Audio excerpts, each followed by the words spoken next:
ইরানের কিছু পারমাণবিক ও সামরিক স্থাপনায় ইসরায়েলি বিমান হামলার পর থেকে তীব্র শক্তি নিয়ে ইসরায়েলে পাল্টা হামলা শুরু করে ইরানও।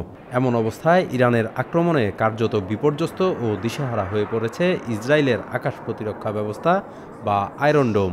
বিশ্লেষকের বরাত দিয়ে রোববার এই তথ্য জানিয়েছে আন্তর্জাতিক সংবাদ মাধ্যম আল জাজিরা।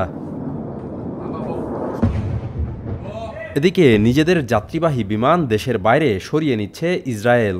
ইরানের সঙ্গে চলমান এই হামলা পাল্টা হামলার আগে ইসরায়েলের এমন ভয় আর আগে কেউ ধরাতে পারেনি। ইসরায়েলে কিছুটা হলেও অনিরাপদ ও অরক্ষিত হয়ে উঠেছে এবং ইরান যে কাঁপন ধরাতে সক্ষম হয়েছে এটি এখন ধ্রুব সত্য। বিদেশে আটকে পড়া ইসরায়েলিদের যাতে ফিরিয়ে আনা যায় সেজন্য যাত্রীবাহী বিমান দেশের বাইরে নেওয়া হচ্ছে বলে দাবি করছেন ইসরায়েলের বেসামরিক বিমান চলাচল কর্তৃপক্ষের পরিচালক স্যামুয়েল জাকাই। সংবাদ মাধ্যম আল জাজিরা বলছে, গত কয়েকদিন ধরে ইরান ও ইসরায়েলের মধ্যে চলমান সংঘাতে ইসরায়েলের আকাশ প্রতিরক্ষা ব্যবস্থার কিছু দুর্বলতা দেখা গেছে। বিশেষ করে দেশটির সুপরিচিত ক্ষেপণাস্ত্র প্রতিরোধ ব্যবস্থা আয়রন ডোম চাপে পড়ে গেছে বলে মনে করছেন বিশ্লেষকরা। মূলত আয়রন ডোম স্বল্প পাল্লার রকেট ও ক্ষেপণাস্ত্র ঠেকানোর জন্য তৈরি, কিন্তু এখন ইরান থেকে যেসব হামলা হচ্ছে তা হচ্ছে ক্রুজ মিসাইল, ব্যালিস্টিক মিসাইল ও হাইপারসনিক মিসাইল, যেগুলো আটকানো আয়রন ডোমের সক্ষমতার বাইরে।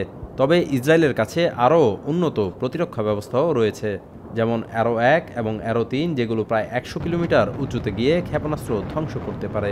ডেভিড স্লিং নামের আরেকটি ব্যবস্থাও রয়েছে ইসরায়েলের, যা মাঝারি দূরত্বে 20 থেকে 70 কিলোমিটার পর্যন্ত আসা হামলাও প্রতিহত করতে সক্ষম।